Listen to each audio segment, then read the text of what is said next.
She screamed until her throat tore. The sound was swallowed by the empty desert night. A heavy hand crashed against her cheek. Her body hit the dirt floor of the cabin. The old man spat, his breath foul with whiskey. "You are mine now," he growled. "I paid for you. You will serve me or you will die here." Evelyn was only 19. She had been dragged from a filthy wagon where women were auctioned like cattle.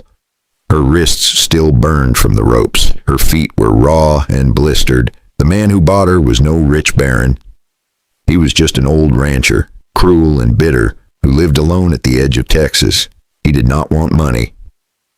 He did not want land. He wanted a young body to chain to his table. He wanted someone to break. Evelyn refused him. She clawed at his face when he forced her. She bit his arm until blood ran down. He beat her with his belt until her skin split. Then he locked her inside, muttering that she would learn soon enough. That night, while the old man drank himself into a stupor, Evelyn found her chance. Her arms trembled as she pushed open the rotting door. Her bare feet touched the sand, cold and sharp. She ran.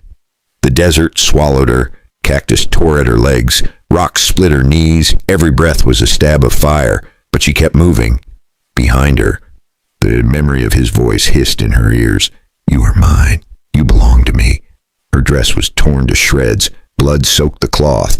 Her long hair was tangled with dust and sweat. The moon followed her like a silver eye. Watching her pain, she stumbled once. Her hands dug into the sand. The salt of her tears burned her lips. She stood again. Her body screamed to stop, but her spirit forced her on. Hours passed and her legs gave way. She fell face first into dry grass. When she opened her eyes, she saw a fence in the distance. Beyond it, the outline of a ranch cabin and a stable. Her vision blurred. Her chest heaved, but she dragged herself forward. She could not die here. Not like this. At the ranch, Jacob was tending his horse, nearly 60. His back was bent by years of labor. His eyes carried the weight of grief. He had lost his wife and child long ago to fever. Since then, he had lived in silence, with only the land and the wind for company. The sound of something collapsing in the field made him turn. He saw a girl, bloody and broken, crawling through the grass.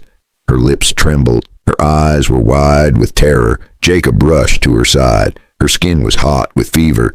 Her body shivered from exhaustion. She looked at him as if he were another devil come to finish her. With a voice cracked and hoarse, Evelyn whispered, "I will take it off, please." Jacob froze. The words cut him like a blade. He saw not temptation but despair. The girl thought he was no different from the monsters she had fled. He knelt beside her, his hand hovering, torn between fear and pity. The ranch was silent, except for her ragged breath.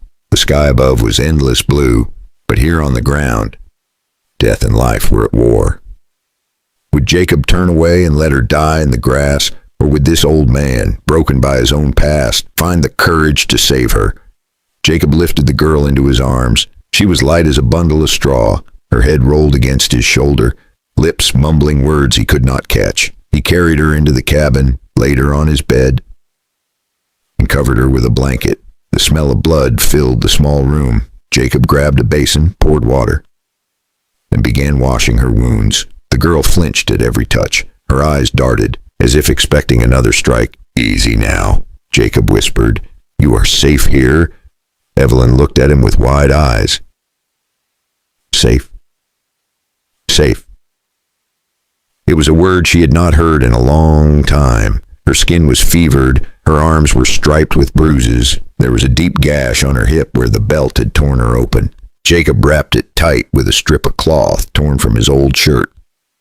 When he stepped back, she stared at him, trembling. Finally she spoke, her voice thin as a whisper. "He bought me, not with love, with gold." Jacob sat on the chair beside the bed. The fire crackled in the stove. He waited. Evelyn's eyes brimmed with tears. "He said I was his wife, but I was a prisoner. I tried to fight. He beat me until I could not stand, so I ran." Her voice broke. "I thought you would be like him. I thought every man was like him." Jacob rubbed his rough hands together. He had known loneliness too.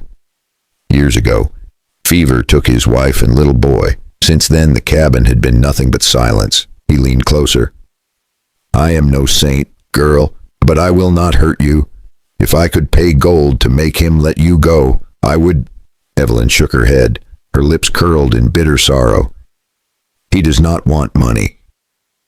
He wants me. He will come. Jacob's jaw tightened. He had seen men like that before, men who thought a person could be owned like a horse or a wagon, men who believed cruelty was strength. He poured her a cup of water and held it out. Her hands shook as she took it. When she drank, her shoulders eased a little.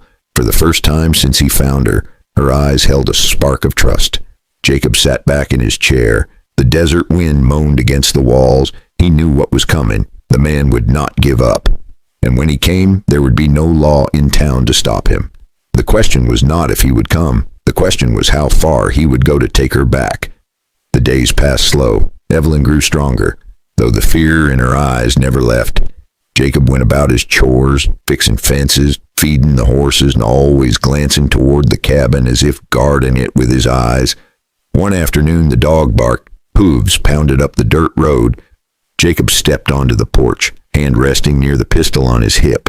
The old man was there. Dust covered his boots. His shirt clung with sweat, but his eyes burned with hunger and rage. He pulled his horse to a stop and shouted, "That girl is mine. I paid for her. You got no right to keep her."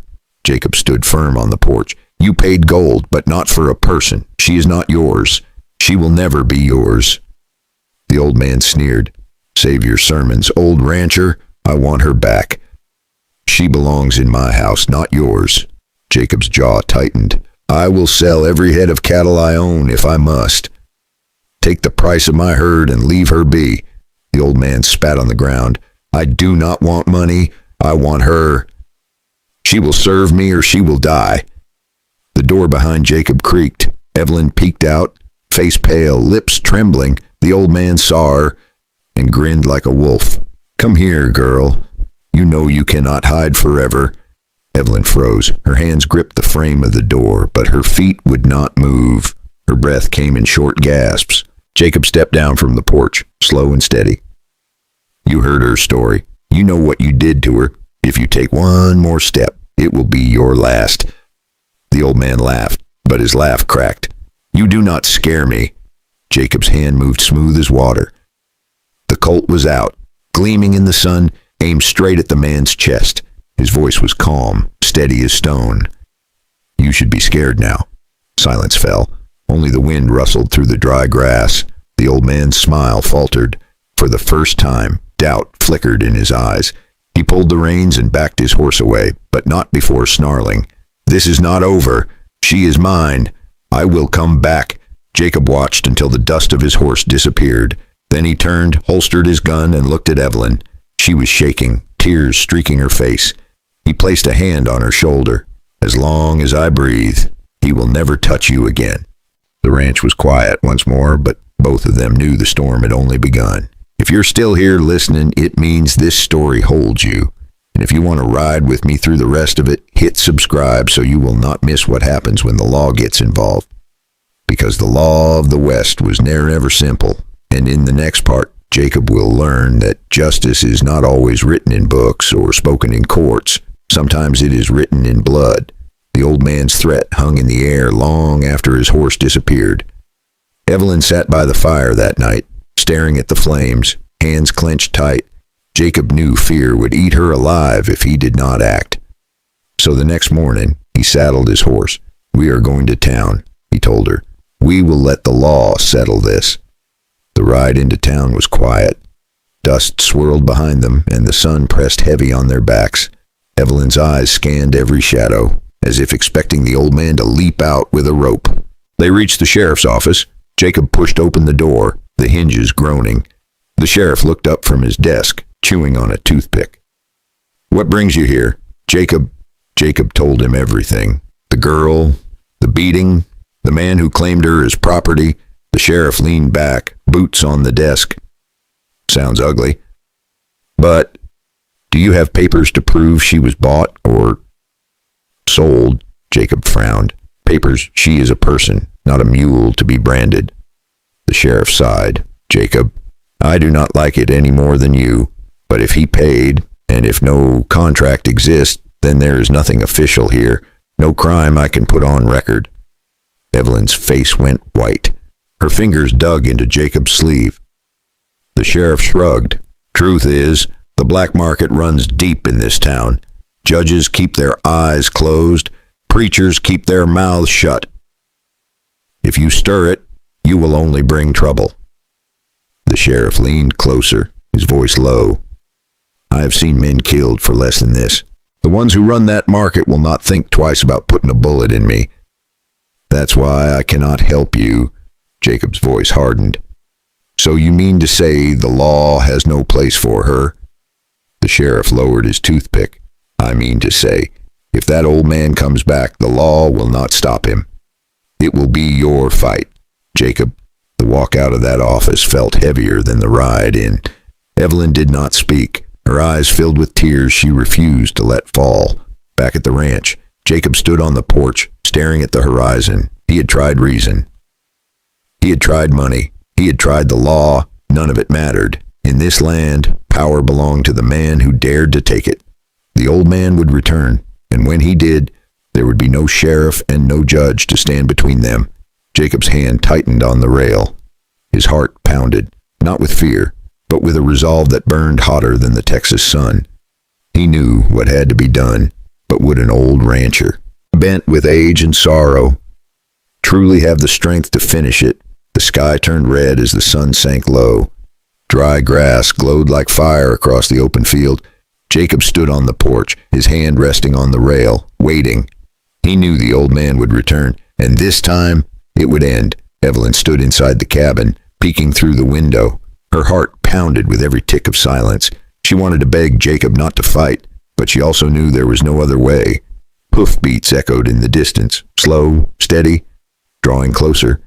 The old man appeared, hunched on his horse, a pistol strapped to his hip, eyes burning with hate. He stopped at the edge of the yard. "This is your last chance, Jacob. Hand her over." Jacob stepped forward on his boots crunching on the dry earth. "I tried to pay you. I tried the law. None of it mattered. She is not yours. She never will be." The old man drew his pistol. For a breath, time itself froze. They stood locked in silence, eyes narrow, sweat dripping, hands twitching near the trigger. The world shrank to two men, two guns, and the space between them. Then Jacob moved first. The crack of a shot split the air. Dust leapt from the ground, birds scattered from the trees. When the smoke cleared, Jacob still stood tall. The old man's pistol lay in the dirt. His body slumped from the saddle, crashing lifeless to the ground. Silence returned to the ranch. Only the wind carried the truth. Jacob lowered his gun, breathing heavy. His hands trembled, not from fear, but from the weight of what had been done.